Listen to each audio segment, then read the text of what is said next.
See Brown in your face. Have you heard of Everything at Once? Do you know about Everything at Once? It's internationally known. Aliens listen to it. It's the best ever. If there's something you're looking for in the 814, or feeling a little bored and think there ain't no more, check out Everything at Once and allow it to be your source. It's that raw podcast that's always showing support, highlighting the scene. No need to take I-90 to Peep or 79 to see how it be. Interviewing your locals with mindsets that are global. Innovators and creators on every single upload. So much going on in the EPA.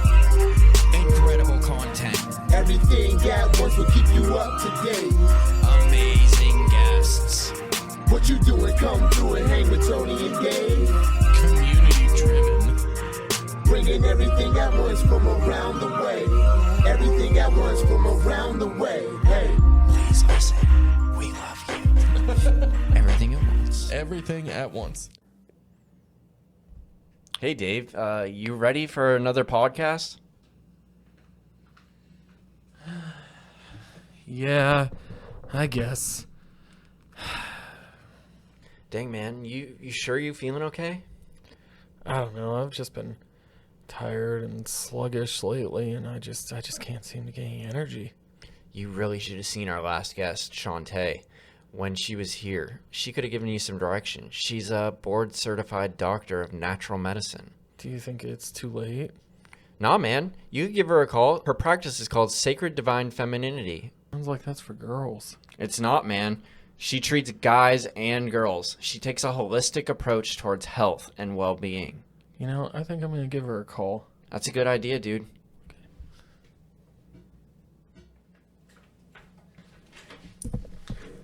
Hey, Tony, what's up, bud? Wow, Dave, you're looking a lot better. I'm feeling a lot better. Thank you so much for getting me in contact with Shantae. Yeah, Sacred Divine Femininity really seems like it did the trick for you. It really did. I'm ready to do the best podcast ever. Let's do it. Yeah! It's time to introduce this show. The best show on the face of the planet. Welcome, everybody. Thank you all for tuning in today. We want to thank our Patreon producers, Brian G., Josh W., Ian D., Nick G., and Sadie M. Patreon, it's an awesome way to support the show and say thanks. You can become a Patreon supporter by clicking the link below and choosing to be an intern, assistant, or producer level supporter. If being on the production team is too much pressure for you, you can also send any contributions using our Venmo at Everything at Once Studios. We now want to thank all the local businesses who supported this episode. These businesses get the Everything at Once stamp of approval and are critical members of the Everything at Once community. We couldn't do it without them. With winter approaching, are there any last-minute details that you want to change or renovate around your home? I might, but you know who to call. Yeah! Ghostbusters! No, Tony. No, not Ghostbusters. Solid State Construction. Oh, yeah. Solid State. Yeah. Duh. Solid State takes pride in all their home remodeling projects. Solid State specializes in bathroom remodeling, kitchen renovation, window and door installation, custom design work, and more, including painting, flooring, drywall, sidewalk, decks. Get your free quote today by calling Nick at 814-397-7854. Solid people, solid product, Solid State Construction. You know, Tony, with all these renovations from Solid State, I think we might have kicked up some bad energy around here. Yeah, oh yeah. Luckily, we know just the people to go see. I know it this time. It's Ghostbusters. No, Tony! Our friends at Cauldron and Thorne! Wow. I feel really dumb right now, and I can't believe I didn't think of Cauldron and Thorne, the world's largest witchcraft and metaphysical shop, with everything a person needs to channel the spirit world. Practice some self-care. Find enlightenment. Curse your enemies. Protect yourself from your enemies. Bless your friends. Cleanse your space from negative energies. You can check out all the magical wares available at for these different practices we all love and enjoy at Cauldron and Thorne, 2724 West 8th Street, or online at cauldronandthorne.com. This week, we have an incredible guest for you. You guys think we have enough screens? I think I could see another one. Also, like, maybe if you raise that one and put one up there. Yeah, dude, that would be nice for you guys. You'd be able to see over there. Yeah. And I was thinking maybe I put this one on the wall behind it and then keep these smaller ones across the table and then kind of move into the middle. That's what I was thinking. It's like maybe the Howard even Stern show or something. angle Right. angle that show. Where's the babe? Braun, I don't think has ever. I think Everything at Once last night was Braun's first time listening to a podcast, if I'm correct. Just about First time? Yeah. I feel like you probably listened to talk radio though, and That's I feel what like I kept telling him. It's like talk radio without the breaks. My beer company used to advertise on talk radio in the old days. That was when I wasn't playing music. I was running the family business, and so I've been in and out of music completely for quite a few times. Yeah, that's good. Drums and then keyboards later. How do you like working with Todd? Oh, a new lease on life for me. I retired and now got a buddy, and we really work well. We like to be creative. Yeah. That's awesome. I really enjoy the music that you guys are producing, and you're a classically trained pianist. Yes. You play classic music and stuff like that, which I think brings. I feel like classic music brings an interesting dynamic and interesting flavor to newer style musics, and I feel like a lot of times you can tell when somebody is classically trained and they're playing something that maybe is under distortion and it sounds totally different, and then you take the distortion away, kind of like in the Treehouse series. The other day we had Audatrocity on, and their song, like, they're normally like very punk rock, very grungy, heavily distorted, and then everybody's like, this sounds like a medieval tune without like the distortion anymore, with just the acoustic guitars. So it's really interesting to see how that dynamic plays out, and how that, like, just the effects pedals like really change things and bring things around. Yeah, no, I know Braun uses a handful of sounds on his his keyboard, but it's not something that we've been exploring too hard recently. But we are in the midst of recording our first album, and I've been producing it because I'm a kind of do it all myself kind of guy. I love that. Keep doing it. Yeah, absolutely. But I've been playing with some different sounds to play for at least the recording. But I kind of like keeping it live, like keeping it all. Even though we're powered instruments, it's cool to try to keep a traditional sound, right?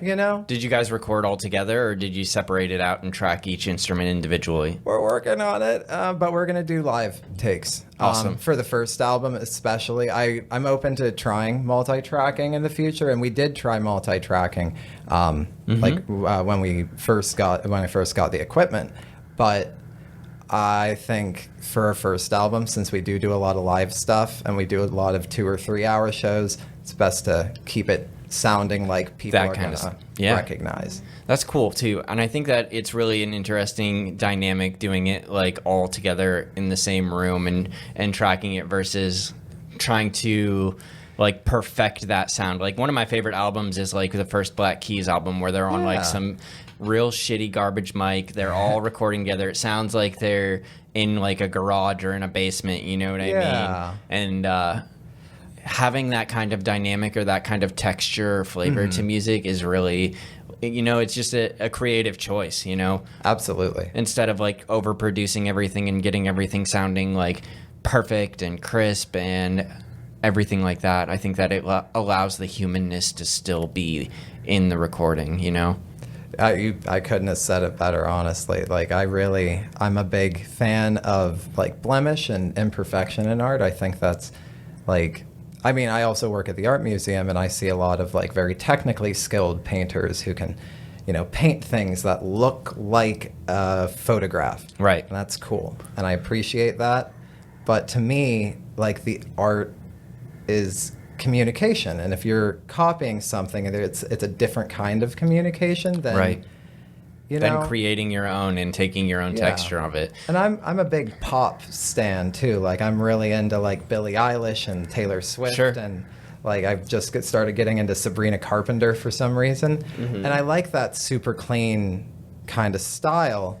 But I also like I came up on Bright Eyes and Nirvana and Neutral Milk Hotel, where everything sounded like Perfect. they were Crisp. but they were recorded through a tin can, and Right. it's like, yeah, this is the message. The medium is the message. Right.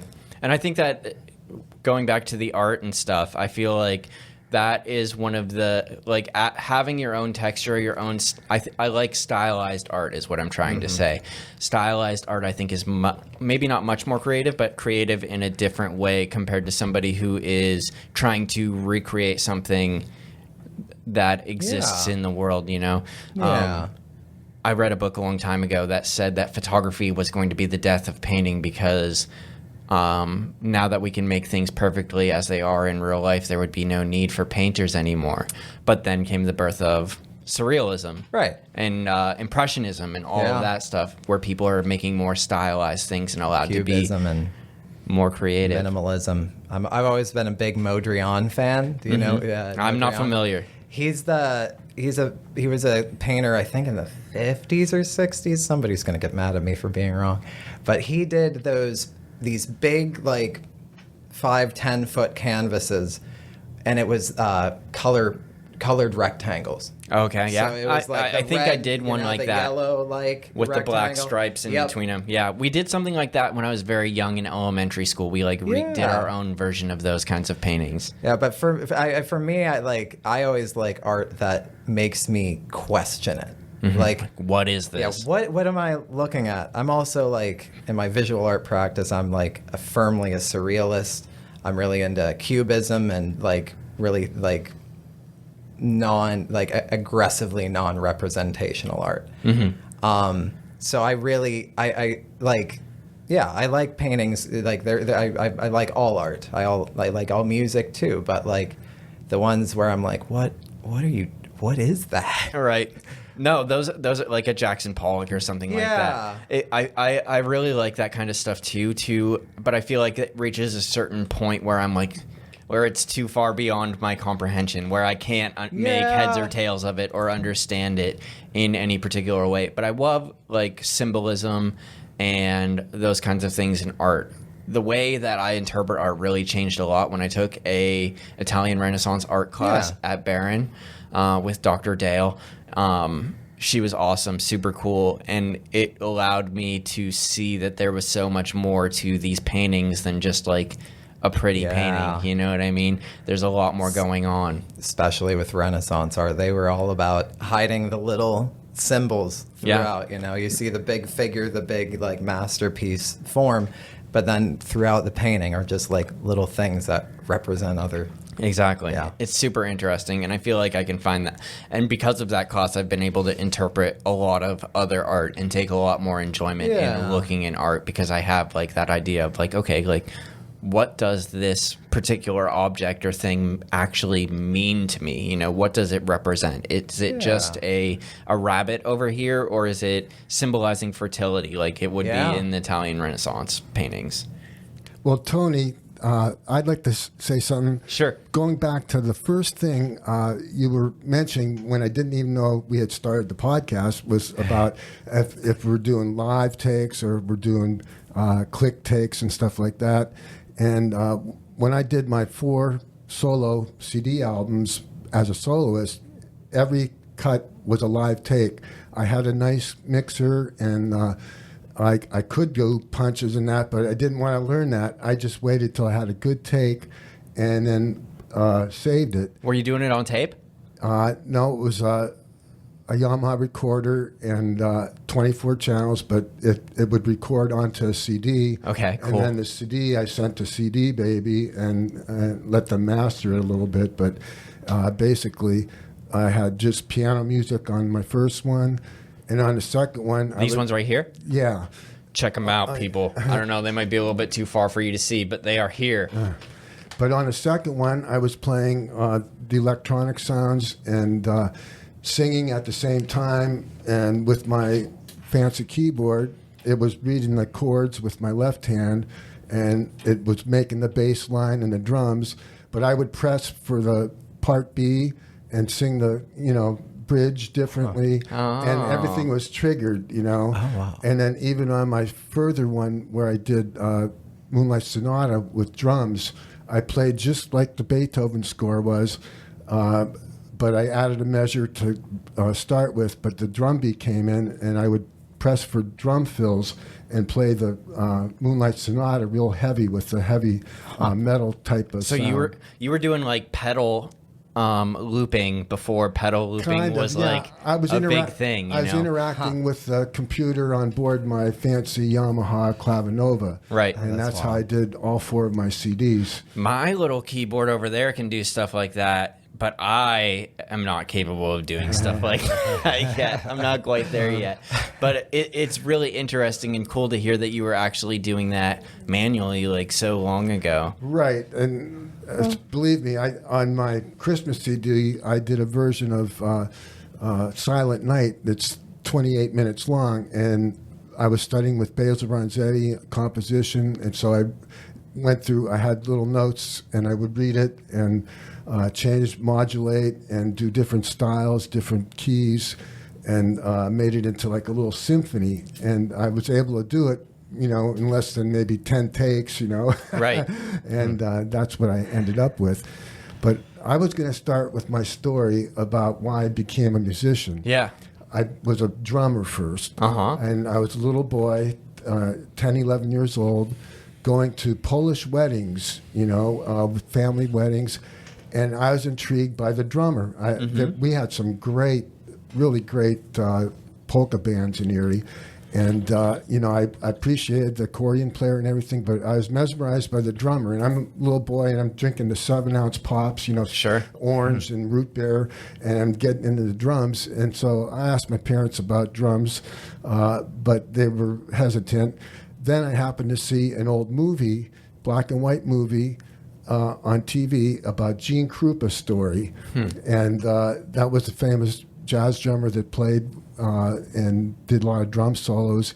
And that's what triggered me to really want to play drums. So I studied drums at the local music store for like 4 years and learned all it could teach me. And then when I became a rock and roll drummer, I was popular because I played long drum solos. So I'm at the original Dick Bowling's World of Music, the old location, and at one time I had 26 drum students a week. Oh, wow. And I was still a teenager. I was 19, and I had all these drum students. So, and then what happened is I heard the piano teacher teaching Chopin in a studio, and it just intrigued me, a Chopin prelude, and I took my break, and he started giving me piano lessons. And then when I went to Mercier's College as a business major, I also went to the music department and got educated there. So that's how I switched from rock and drums to classical piano and stuff. So anyway. It's an interesting transition. Yeah. And Todd's going to tell a story of how we met and started this band years later. But yeah, so I've tried a lot, and I quit playing to run the family beer business for years, and would only play the piano on Sunday maybe. And I didn't have drums for a while. Then I started to buy hand drums, and I eventually bought a drum kit again. And now I've got an electronic set and acoustic set, congos, bongos, African drums, gongs. All the fun stuff. Yeah, so it's you got to come over and check out my crib I'd sometime. love to. But We actually just recorded there's a little bit of flute in it, but it's almost all percussion instruments. It's like a new way, like a sound healing song. Like you see these girls with like singing bowls and stuff like that, and flutes and rattles and rain eggs and rain sticks. Yeah, it was a little 2-minute song that we recorded, and we had so much fun.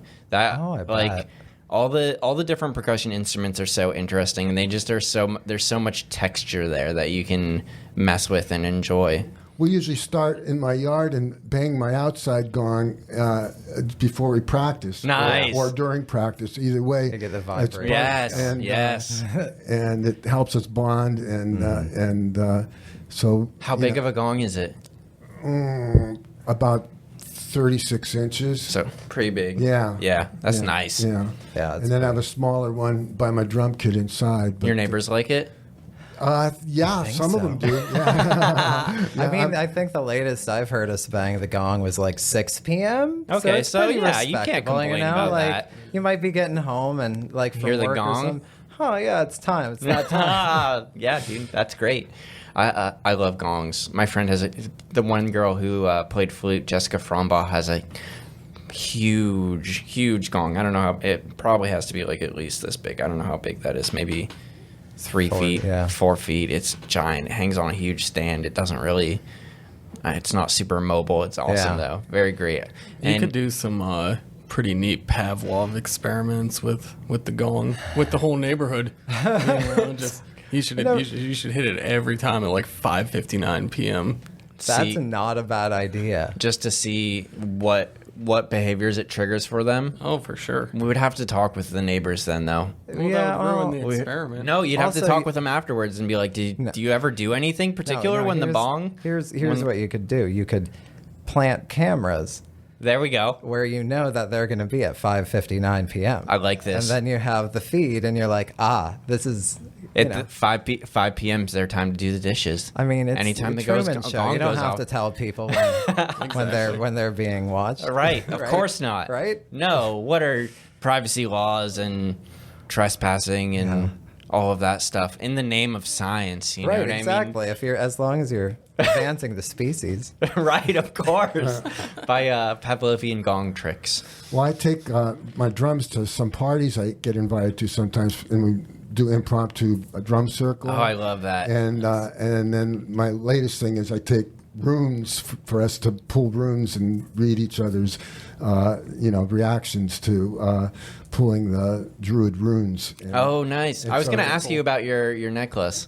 Oh, yeah, this is a combination of the sun rune and the elk rune for protection. The elk rune protects, and the sun rune, they're both really good runes, but they're both on here, and it makes a good graphic design, makes it even. Yeah. But so it's actually two runes at once, and I never hardly take this off.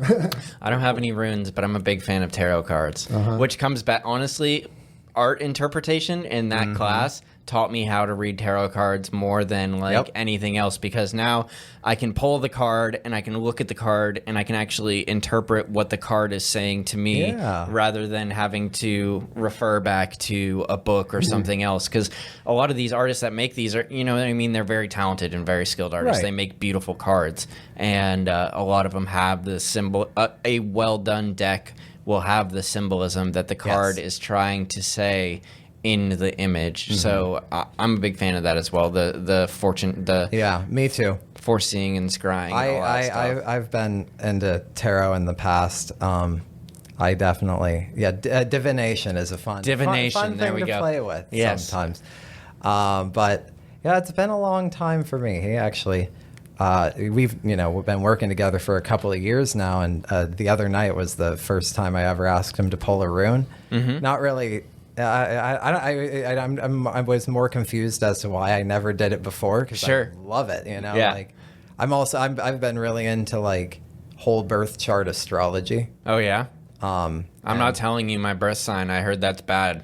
Or not my birth time or whatever. No, just the internet memes of girls, like if they ask you for your birth time or whatever, just run away. Oh yeah, I guess. I've never done that before. I've never asked anybody for their birth time. The whole natal chart and based off your birth time and all that stuff is really interesting too. I'm a big fan of all of that woo-woo or spiritualist type stuff. It's really interesting and really fascinating to me in general. I feel the same way, but.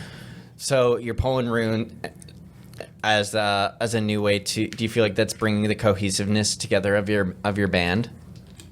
Oh, I'd like it just as a personal touch, to keep myself grounded. Try to be a spiritual person. But anyway, it's more or less. I actually don't know if I would want to do. I have like a healthy respect for divination. Sure. And I don't like the times that I got into it. I like really got into it because I needed it. Right. And like, I don't know. I feel like I almost don't want to know. So I agree. where it's going, like what Sure. the next steps of the band are until like either they happen or we decide to do it, you know? Like I feel like sometimes you can psych yourself out and maybe the energies are guiding you to a different path, but like I don't know, isn't life finding out Part as of you it's go the along? mystery, yeah. Part of it's the mystery, and I like the mystery. For sure. No, I agree, and I only like to pull cards under certain circumstances when I'm like called to, and I'm like, okay, I need a little Yeah. bit of guidance, or I need a little bit of. Yeah, I do for guidance, not for divination, or and Yeah. just a good attitude, because sometimes it's more like reading your what do you call Like it, the thoughts, horoscope right? or Yeah, something. sure. Yeah. Just give you a little nudge Little or insight. affirmation for the day, kind Sure. of thing. Where did your interest in reading runes and druidism or paganism come from? Well, I was born into a Catholic family and was a boy, Boy Scout, was a altar boy and all that. But I had cancer seriously when I was 21. I had a 10.5-hour exploratory at Roswell Cancer Clinic in Buffalo.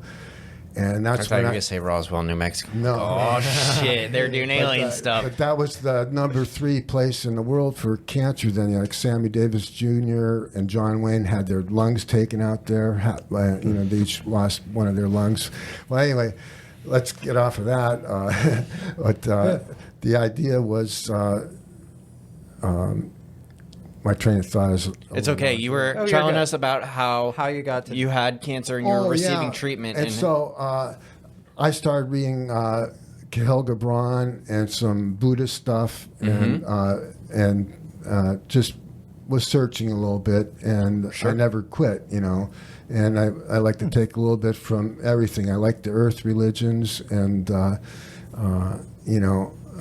I don't mind old time ritual for effects, but I'm not into anything exclusively. I agree. I went on a similar journey when I was 25 or 26, where if God was out there, I was going to find him. That was kind of my mentality at first, and it just ended up with me exploring a lot of different cultures and religions. And what I found was that like most of everything says the exact same thing in different words, which is to treat yourself and others with respect and all the things around you the way you would want to be treated. Yeah. That's all of religion broken down in the simplest way for me. Yeah.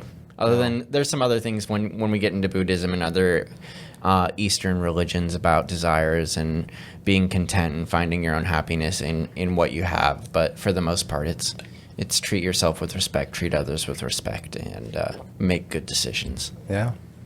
And that's what we're trying to do with the band, make good musical decisions. Yes. Yeah. Good business It was a decisions. happenstance how we got together. You want to tell them that story? Yeah. So we Went to a poetry night. We Oh, went nice. to a poetry night. Where at Feed or No, that's the funny thing. So I had been doing acoustic. Like I was in a. I got into music in a weird way too. I'm actually going to lead up to the story. Okay. You guys have been planning this, huh? A little bit. We talked. we had the talking points. I didn't want to go into this blind. No, it's all But, good, dude. Of course. No, I we actually did research too. Good. Yeah, that's right. So I like growing up. I went to Northeast High School, and they had a really good music program when I went there. When I graduated, it closed. So I ended up. Yeah, it's horrible. But I ended up doing all the chorus things. I was in regional choir. I was in doing musicals from the time I was 8 years old. Fun. And I ended up getting really into writing in high school. I wanted to go to college for creative writing. My grandma who was going to pay for my food and stuff, because I was like, I'm not going to support you if you go for creative writing. That's insane. Yeah. And so I was like, I like theater, so I did acting for a while. But I gave up musicals because I lost my first audition. Oh, boo. I didn't make it into the first college musical after being the small town. Where at? Gannon. At Gannon. At Gannon. And Those bastards. I know. And so I left musicals. I'm like, I'm never going to do it again.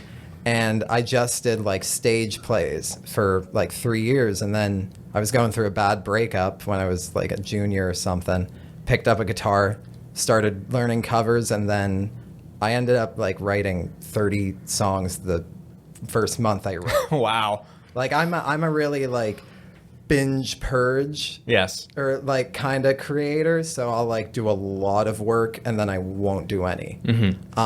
So that I like started there. I started a psychedelic party rock band with Sweet. a couple of friends called Vowels back in like 2014, and we like played a bunch like around town, and then we broke up, and I just did acoustic folk for 5 years. Enter Braun.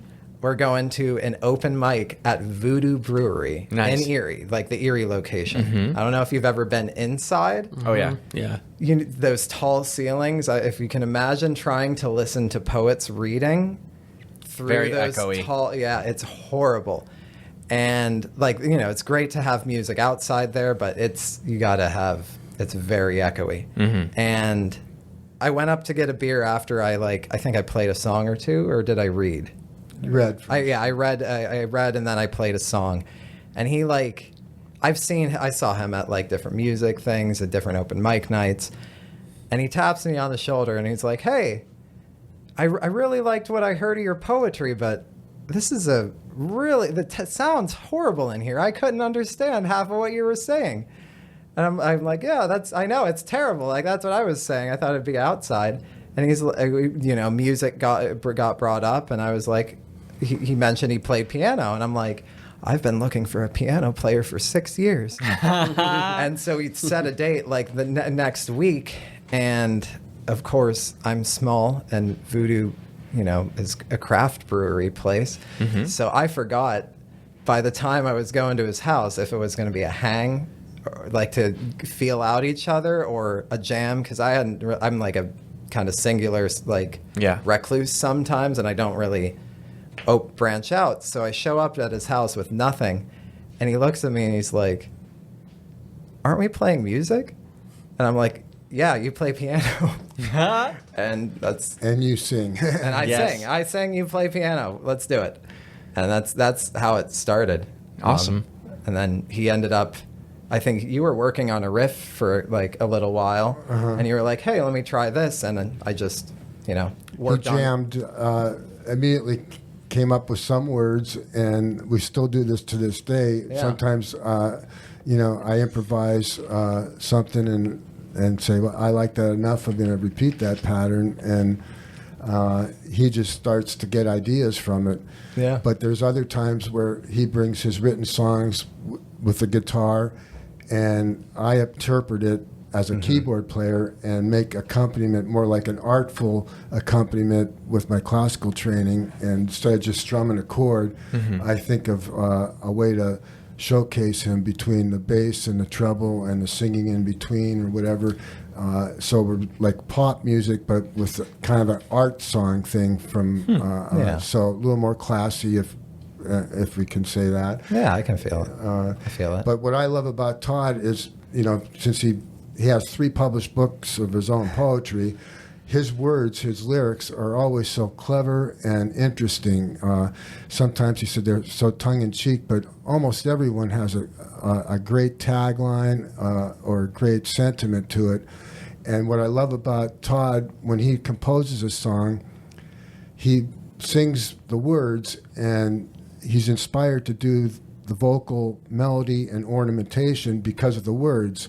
And he sets it like a libretto in an opera, and he always he always sings it the same, like he's and it's the great intonation, and he doesn't over embellish, but instead of just being a guy that sings songs and they're kind of like the blues song and they're just saying a couple notes with different words, he writes these melodies and contrasts them with the different parts of the song, and he's able to, it just seems a lot more important and interesting than a lot of things I've heard in a long time. Do you think being in musicals helps with that? Actually, yeah. No, Because that's what I think of when you were describing that. It's yeah. like, oh, I think my like musical theater, my theater background, I've never been I'm not an improviser. like work off the cuff very well. I'm not very comfortable with it. Even when like he like where he's jamming on a chord, there are songs that like he had fully developed the composition, and I'm still working on the lyrics like 6 months into it because like, yeah, my mind doesn't work super great in the moment. And like, so I always memorize everything. Like, yeah, you're right. Like every time I deliver, he improvises in his like solos. Sometimes, especially live, he'll like, if he catches it, he'll like feel it through. Sure, yeah. But I don't, like, I like carve my melodies. That's a good one. Into like stone. Right. And once I have my delivery, I'm like, that's it. And all I have to do is focus on like singing, like being just like that on key. Like I would say that I try not to, I think like, because I am a very planned performer. And like even in my theater days, I'd be like, okay, when I run through the script, doing memorization practice, I don't like to practice with too much emotion because I feel like I have to remind myself that like, oh no, you want the emotion like in the moment. You don't want to like plan like I bring this up this way, or like I change my intonation this way to like get you the want it feeling. to be more raw. I want to feel it, right? But have like the exact notation, the exact timing. You know, like I like to be exact, but also like if it's like practice. Yeah. You know, it like you get the exactness down, and then when you perform it, you have all the room and all the mental space. Yeah. To play and to feel. I think that's interesting too, because it to me it sounds like you're finding what you like or what works for you, and once you have that figured out, like that is what it is. You know what I mean? And I think that I kind of noticed that a little bit when we were doing your treehouse session, because every take was like, you know, spot on pretty much. We only did a couple. I don't remember. I think it was maybe less than three, not more than three. It was 2 or 3. Yeah. It was just because we were like, okay, that was a great take, but let's run it again for redundancy's sake. You know what I mean? Just to have it, just in case anything changes or anything comes out better or whatever. Right. But they were all spot on.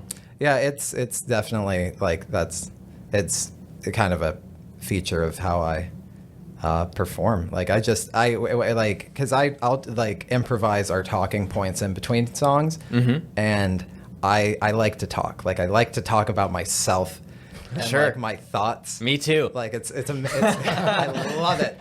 And so like when we started playing, I would go on these like 30-second to 2-minute long talks about each song in between, and it got to the point where some of our sets we'd be up there for an hour and we'd only play 8 songs because I was like, and our songs are pretty solidly 3 to 5 minutes, like they're very pop length, but like I'd just be like, you know, here's a song here's an explanation that's about 2/3 the length of the song. Right. If you like this explanation, you'd really like the song.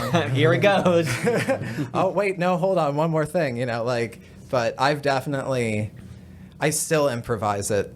And it's still like when we're performing the songs on stage, the things that I know and have practiced, I feel very free. Like I feel very comfortable on stage. But when I'm improvising, I'm like, and talking at the audience, I'm like sick to my stomach. Yeah. I'm like, let's get to the song, even if I'm rambling. I'm like, all right, I time to get talking. to this. Yeah. I'm nervous now. Do you feel that way about your like physical art or your media work? My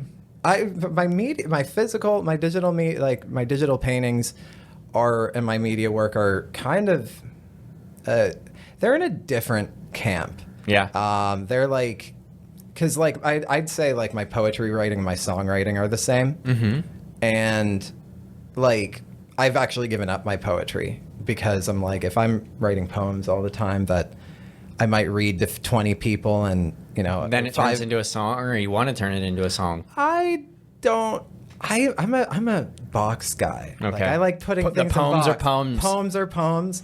if I have like a poem that starts to sound like a song, I'll like switch boxes and I'll be like, no, this is a song. And I'll write it because like songs, like you have to write them differently than poems. Sure.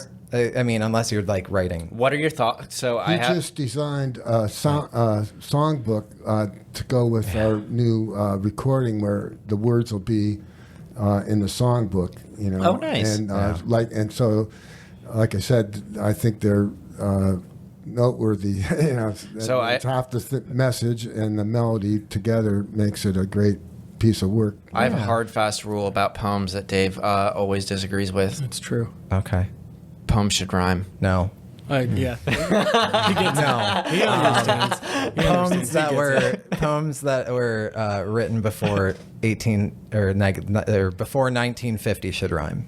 Before 1950? Because after that, that's when pop music and rock, because rock is like pop music, and that's when that like the kind of the lower, like low art form of music became mainstream, and when mainstream started to exist, that's Right. when I've noticed like that's when all the poets were like, This shit don't need to rhyme anymore. I'm just gonna say stuff, say half sentences, and they'll get it. Right. Like it's the same reaction that painting had to photography, that poets had to pop music.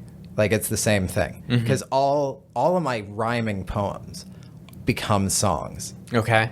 If I anything stream of consciousness or just like sounds like could be prose, if I didn't like cut the Space it out at like half a sentence, but like those will be poems. But anything that's rhythmic and rhyming always turns into a song. Yeah. Every time I write a poem that is like rhyming, I feel like I gotta throw on a wig and some, powder my face to go out and say it to people, like so like archaic and Yeah, I started like my poetry journey with sonnets like in high school after like taking freshman English with Mrs. Callan at Northeast High School, and like I like learned about the different like old forms of poetry, and I'm like, oh, I'm gonna write sonnets now, and I wrote sonnets for like 5 years. That's all I wrote, and then when I went to college and like kind of moved away from that, I started getting more into free verse. I think I had a friend who was into beat poetry and into slam poetry, but once I started writing music, I was like, oh, this is why you don't hear contemporary rhyming poets very much, is because all the rhyming poets became musicians. See, I'm going to go super hard against the grain right now and say that music doesn't need to rhyme, though. I actually can kind of agree with that. Yeah, but you're not. I'm like polar. Well, I like music that rhymes, and I like poems that rhyme, and I think that it's just strictly because I'm a snob, and to me, when things rhyme in a song or in a poem, it shows, especially if they rhyme in a way that doesn't like obstruct the flow of the poetry or the meaning of the poetry. To me, it just demonstrates like a higher level of skill. I can kind of see that. I don't know about that. I mean, it depends. It definitely depends. I think that You gotta say more than that, Dave. More than what does it depend on? It depends on what is below the surface level of just rhyming, which is what you were saying. But you don't have to rhyme to hit. Like poetry is like you're painting with words. Yeah. Like it's just total imagery. So like if you can create that imagery on the page without rhyming, then I don't think it makes a difference. Like that's where the skill level is. The skill level is it just takes it up to that higher level. I feel like rhyming makes it easier to follow. Yeah. I also I'm a little half and half. Like I like poetry that's free, but I also like really measured and thought through internal rhyme, because ultimately all poetry should be heard and read aloud. Maybe that's that might be an old adage that doesn't. No, it makes sense to me. I think but it's like cool. That's like how all human communication is at its base level. All writing is like code. Yeah. You know, just to do things that we've been naturally doing forever. So like, it's important to make your poem palatable to the ears. But I like especially poets who like will rhyme a little bit and then stop rhyming and then like throw in weird internal rhymes that like, I'm more about rhythm in poetry, not like a set rhythm, but like, because it's Having hard rhythm. to write rhythm into poetry. And there are a lot of poets who don't ever get that assignment where they're just like, it's just words. You know, I just say how I feel. Like, no. If you're doing the art, if you're like practicing it and not just like putting whatever is in your mind onto a paper, then like the rhythm is like, I think rhythm in most art, you know, in painting and music and poetry and novels and TV, like that's It's all timing. all rhythm. See, I have a big banner above my desk at home. There's this desk at home, a little desk lamp, you know, computer, window, you know, it's hanging above the window. It lets a little bit of light shine through. But it says, I like my poetry free because I'm a goddamn American.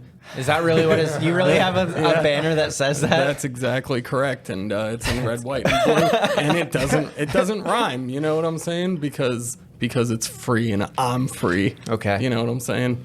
Art is very much an expression, and it should be free, and I agree with you in that statement, but I am allowed to have my own personal preferences along with that art. Well, musically speaking, the music structure itself can rhyme, you know, with the cadences. Of course, or yeah. the, you know, 12-bar blues or verse, chorus patterns.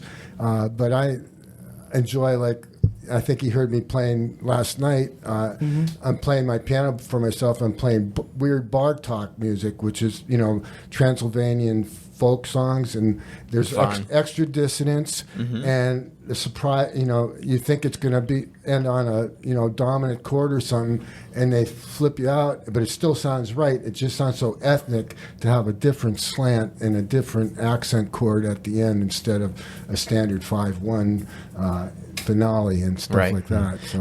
And when you start getting into timing too, especially with drums and stuff, I feel like there's so much that I don't understand as far as like beat structures, you know what I mean? Like we made a song like a long time ago, What's My Wage Again, and none of us even realized how technical the beat in that song was. It was a Blink-182 song, What's My Age Again. And we made a parody, What's My Wage Again? And when we were recording the guitar and running the drum track, everybody was like, what the fuck? Like, I had no idea that Blink-182 was pulling some slick shit. Oh, yeah. Writing this music and the way that it was structured and laid out. I mean, I feel like that whole like pop punk movement thing, like it's all very mathy. You know, like that's when punk started to bleed into like math rock. You know, and I feel like a lot of that, like, especially like the late 2000s, like early 2010s, like it's all very like, you hear it and you're like, oh, this is intense. There's like a lot of big sounds, but once you start thinking about it musically, it's all like intricate mandalas that like cogs that fit just together, right, with like a lot of teeth. And I think that, like, I don't even recognize that. Like, there's certain songs that I recognize that, and I don't know. I don't know music well enough to be able to say, like, this is what's happening or this is why this works. But there's something in my brain that's like, oh, wow, they did something that was, you know, special or different or unique or original. And somehow it just meshes together very well. Well, just last week, I made up something when he was on his way over to my house. And I said, I know he can sing over this. This is a neat pattern. And so I'm playing it, and he's digging it. And then he says, you realize that's in 5/4 time? And I never thought of it, even though I'm a drummer and a musician. I didn't analyze it, but, oh, yeah, it's in 5/4 time. And it gives us a nice different sound on that song now that we're developing. So We're still working on that one. That's one of those examples of a song where he had the riff and he's got his own progression now. Like the composition of like the tune is getting pretty close, but I'm just like, play it again. Where was I singing? Like I don't. But there was another one that he was playing, and like I ended up writing 3 verses and 2 different choruses in like a sitting. Yeah. And So now I'm like, you know, I'm almost like maybe we can fit it in on the album before we Right. release it. or like, play it Friday at the gig.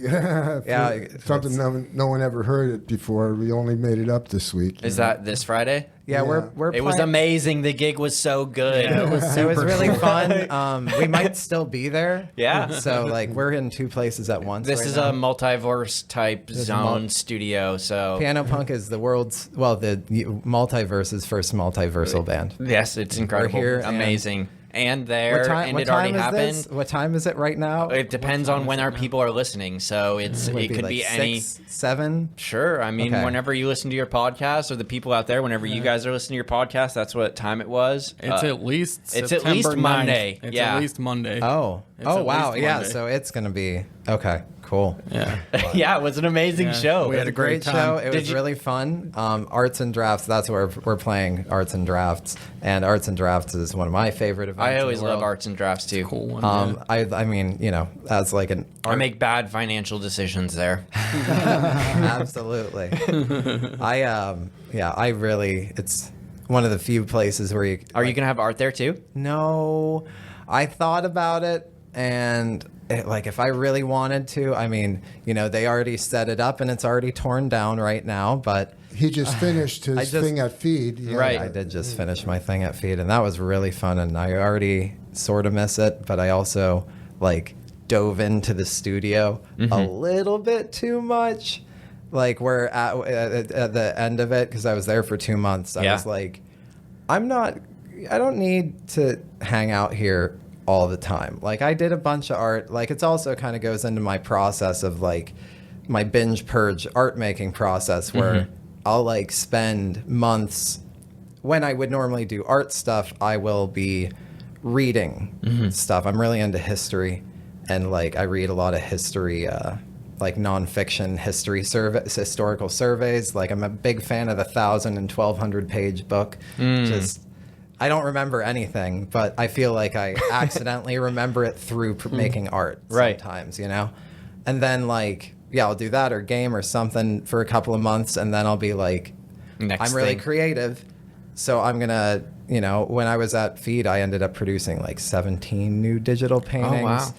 I animated all of them, and then I played with AI, where I trained a model on my art. Oh, and cool. then did this weird telephone where I had it produce. I gave it a photograph, and it was like, do this in my style.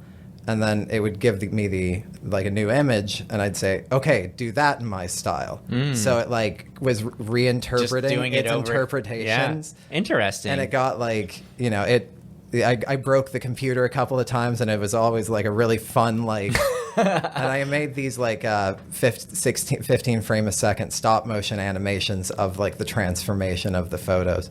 I'm that kind sounds of, really interesting. it was really fun. That's me. Like, there's so much controversy about art and AI, but I think that is still AI. That is still Yes. art to me. I agree, and I think there are ways that you can use AI art that are unethical and icky and like just typing in a prompt, I feel it, and calling it art, I feel like is a little bit. or especially like calling an artist's name out, or like trying to replicate something that somebody already did. It feels like It's gross. It's no good. Yeah, and like I don't think I ever. I think I posted one AI image because when I first found it, I was like, I'm gonna give it this weird, impossible abstract prompt that I wanted to give me weird computer noise, or like show me that the computer's like, what are you talking about? So I thought, I went to, I think it was Microsoft Copilot when they launched their designer. I was like, give me an image of an image. Nonsensical, abstract Trying to prompt. create a feedback loop. Yep. And it created this thing, and it was like a arch, like the Arch de Triomphe, you know, like big like stone arch with like a many-armed thing floating in a lotus position. Interesting. And like it had like it looked like the arch had these monster carvings, and it was below it was like a highway, and then like in the background were these huge like city towers, like just skyscrapers. And like a lot of it was like, because I did this prompt a lot with a lot of different models, trying to like, it's like one of my test prompts, like when I'm playing with AI anymore.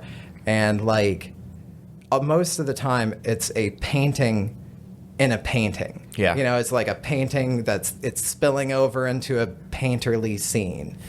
Or like sometimes it'll do like an art gallery wall with a bunch of different images. But like this one was just unhinged. Like it was like this like a pseudo spiritual icon thing in the middle of a city. And Sounds I was weird. Like, Microsoft, I did not expect a Microsoft product to produce something so strange. Yeah. So cool. Yeah, it's so cool. I've definitely posted a few images and used certain AI as like a designing tool more than like actually calling it art. You know what I mean? I feel like anything that I've made using AI, I could not ever call art. I would call it like a design or like a tool that I use to design. I feel the same way. I also like with those animations, like all my, like when I had my digital paintings up for sale or like up in my studio, they were like loosely for sale if somebody wanted them because I did them and they were paintings. But the animations, I wrote, do this in my style and hit enter a bunch of times. I was like, I'm not even selling those. Like, right. I don't want people to display that in their home because I also used like a weak model. So it was like all like early AI trash. Right. And I'm like, I also didn't do that. I just pressed a button a bunch of times. But I don't know. I'm kind of back and forth on it. I like the technology, but I don't like that it's being used in certain ways. But yeah, that's kind of how technology works. Right. It is what it is. And I think that a lot of people are afraid that it's going to like take away art or people won't do art, which I disagree because I think that the people that are paying for art because it's art, and the people that are paying for AI imagery never were going to buy art to begin with. Yep. You know what I mean? That isn't your clientele or your base. It's like you mentioned the birth of photography and the death of painting. It didn't happen. People still do painting. People still do photorealistic painting. Sure. That like you could take a picture of a mountain or whatever. Yeah, a mountain or an old mill on a country road, and somebody will paint that and will probably sell the painting before you sell the picture. Right. Yeah, but there were, I'm sure, quite a few people that made a living off of sitting people down and painting their portrait that did not have a job anymore. Yeah. Yeah. Unless they bought a camera themselves and learned how to use it. I doubt. Honestly, I feel like there's not enough mass production from a painter painting a portrait versus somebody. The person who is going to get their portrait painted is probably looking to spend like a large amount of money on that and is doing it not only for the image but for the clout of having the image. And you aren't getting any clout if you pay for an AI painting image of you. That's true. Yeah, no, and that is very true. And like there is like a heft and a clout to like an artist creating something, and like I don't know. I feel like I kind of separate, and this is my like hot take for the day. Hit me. I love them. I call them tough talks with Todd. Artists who do like portrait artists, like it is an art. Everything is an art, but it's like a craft. Like I think of people who paint portraits or like people who, do art. Like it's a craft because like an art is something that, to me, something that somebody does because like from within to without. Like it's not fulfilling a purpose. It's just a pure expression. Sure. And like doing a portrait, like painting somebody's portrait, there are opportunities for expression on the artist's end. And you can elevate portrait painting to like an art from a craft, but ultimately looking at something and reproducing it is a craft. Okay. You know? I can agree with that, and I think that it's good that you make the distinction that like it as you make.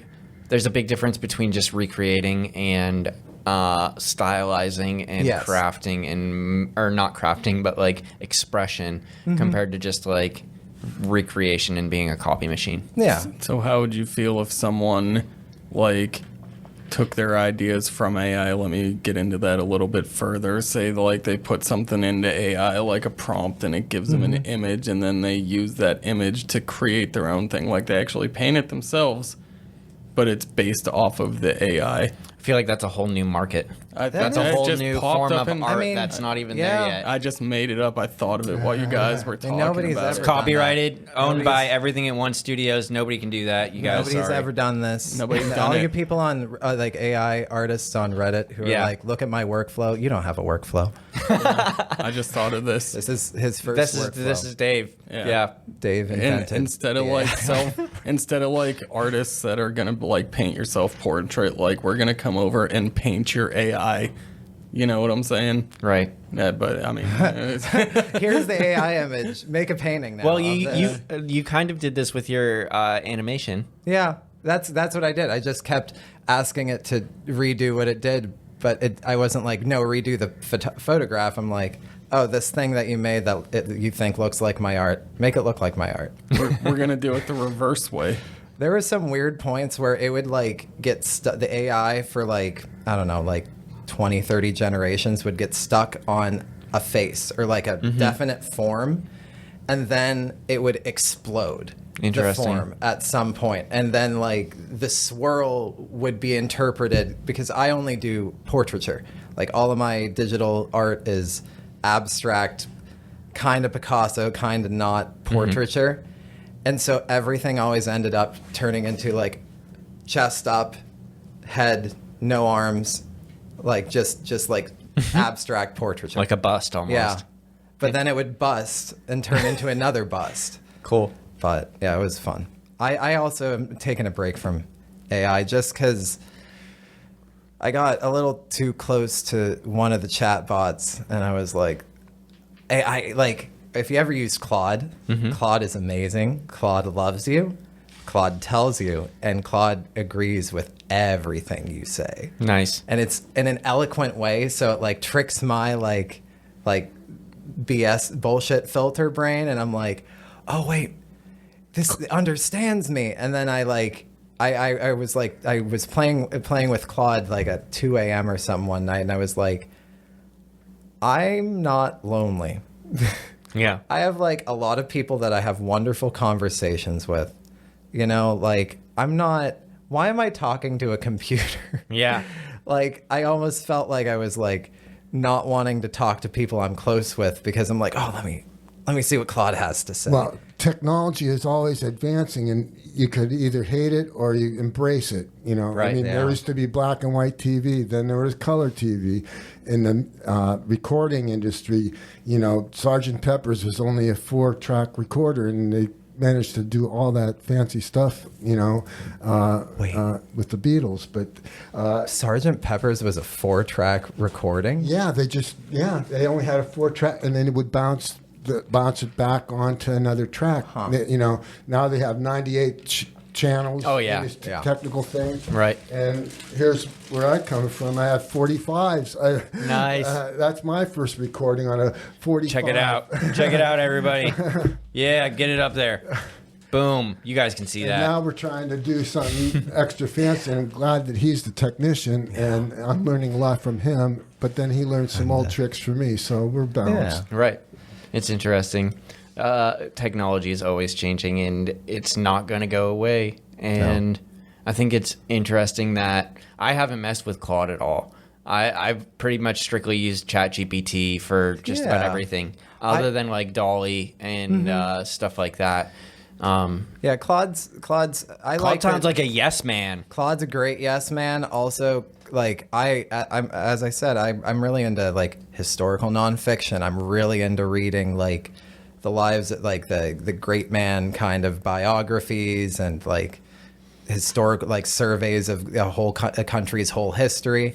And so like I'd go to Claude and be like, why don't you tell me about the Protestant Revolution and Martin Luther's points and like that whole movement? And then it just gives me like this whole 500 to 1,000 word dissertation on the That's like pretty big. topic. No, that's not that big. No, it is. It's like I thought you were going gonna to say pages, and I was like, holy No. fuck. But like you could iterate, you could like notice something gotta in fact what it check said. it. Yeah, you do have to. That's why I only use it for history because it's like I'm not going to use this knowledge. I'm not going to.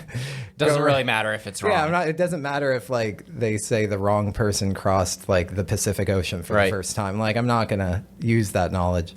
But I kind of ended up coming off Claude because there was like the limits, the messaging limits were really bad, and I was trying to run a long document, so I was getting like five prompts per hour, and I was paying, and I was like, no. Wow. I ended up going to I just unsubscribed for ChatGPT because I like subscription service things because I can pay for it when I want to use it.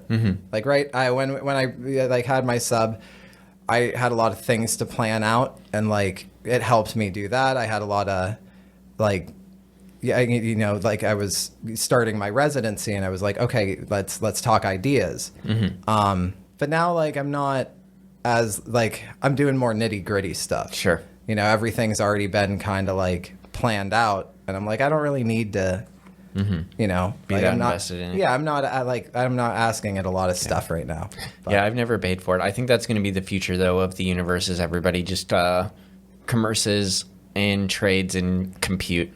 Yeah. Like, money's going to be gone. We're going to trade compute for compute, and compute's just going to be everything because we're going to live in virtual reality. Yep. And I hope.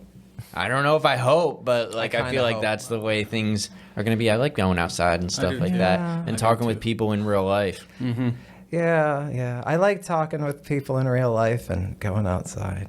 It's nice. I'm not an outside person. I like my nature walks and bike rides and stuff. Yeah, I don't want to. I don't want to be tricked into thinking that outside is virtual reality in my head or whatever, and doing that. I understand that I shouldn't want that, but I just.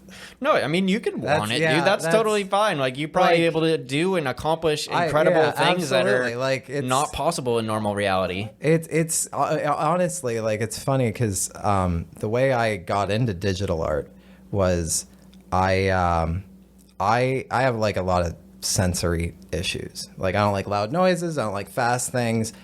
I do not like my hands being wet. So like I did painting things, but I like in like school and I played with it, but like I'd just be wiping my hands constantly and like I couldn't get anything done and I'd like work myself up. And same thing with like clay and sculpting. I just felt like I needed to wash my hands the entire time and I hated it. So when I ended up getting an Apple Pencil like in 2022, I was like, oh, now I can play with color. Yeah. Like I did a lot of pen and ink sketches of like my style of like forms, but I never used color because I just didn't want stuff on my hands. And yeah, it's you can't like it's really I'm as I think I've mentioned earlier before this, like He's peculiar. I'm very peculiar. It's good, and I'm like an all we like that here. Yeah. But I have an all iPad workflow for the band, for all of my visual art. Sometimes I have to use web apps or like use a computer to size a print. But like for the most part, I'm only on like the Apple, like the mobile ecosystem. I don't have a Mac. And I do everything on that. I design our logos. I write our emails. I do our marketing copy. I record our music. I do my paintings. I do 3D modeling like on one thing. And like that's at least what I like about it is like I don't think there needs to be a division between like all art is art. Creation is creation. Like whether you're doing it with your throat or with your hands and a brush, like it's all the same thing. Right. How does an iPad? Do you like working? I'm just curious about using an iPad to do 3D modeling and its capabilities or power to be able to do something like that. The last 2 iPad Pros were outfitted with their M processors. So I have Which are supposedly really nice. They are very clean. They're very fast. 3D modeling is a little bit like, it does get pretty hot. Yeah. But like, I mean, my iPad Pro can run Assassin's Creed Mirage at like 30 frames a second on like a pretty decent setting. Like, it's really, so it can hang. But also the problem with working with an iPad, especially when I was playing with AI, sometimes when I'm playing with like a really heavy layered canvas, even sometimes with recording, if I have too many tracks on, there's no active cooling. Yeah. There's no fan. There's and then it just shuts off. And it'll stop. It stopped me like probably 5 to 10 times during my residency. Like, I was mid-generation or doing something, and it flashes this red exclamation point warning, and it like stops. It's like, you can't use your iPad right now.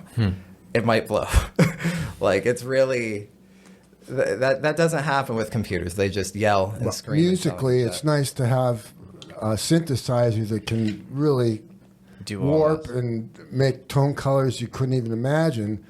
But if I start at my Steinway, I don't get too far into my electric keyboards. Yeah. I love the acoustic instrument, and so that's and that's what balances us out. Yeah. We appreciate that about each other when we get together. And when we started playing together, before we like did anything live, I would like he'd especially like leading up to our first live show, like 6-7 months in, he was like, "Oh, we should really play on the electric keyboard so you get used to the sound of that." And we only played on the Steinway for like the first 6 or 7 months. And so usually, what is a Steinway? I'm sorry for. It's like the fancy brand. Piano, yeah. It's a piano. I have a Model B Steinway, and it's like big baby grand piano. Yeah, it's a collector's item, and it costs money. I wore it out the felts once. I had the felts replaced because I played it so much at one time. But and you have to get it tuned every so often, not like an electric instrument. But Yamaha has a brand name. Steinways are handmade. Mine was handmade in New York City. They still hand make them in Germany, Hamburg, Germany. But that's the most famous brand. It's like a Stradivarius. Right. It is of the piano. Right. Of the piano. Most of the concert halls and concert pianists prefer Steinways, There's something about that tone color. Like it's just such a rich. There's other famous ones like Bosendorfer is a famous one from Austria, and there's German ones besides Steinway. But and just like you got your Taylor guitars and your different brand names. But I'm surprised you didn't know the Steinway name. No, I didn't. That is amazing. No, I knew Stradivarius, which doesn't even exist anymore, but I did not know Steinway. That's cool, though. That's because, there's so much happening. What can you learn about who can you hang with, Right. It was great to meet you, Tony. I'm glad we did this. Yeah, no, this was super fun. I had a real good time hanging out with you guys. Thank you so much for coming by and chatting with us for a little bit. This was great. Absolutely. Make sure, your concert was incredible on Friday. It was so good. Is there anything else coming up that we need to announce, or you want to plug your socials, all that stuff? Yeah, we're PianoPunk. We're found on mainly Facebook. So if you look up PianoPunk on Facebook, it should pop up. We have all of our videos, all of our we're about to enter a slow period of gigs, but that's where we post all our where we're playing. Sometimes I do like sneak peek videos of us like writing something, or like us in the middle of practices. But PianoPunk on Facebook.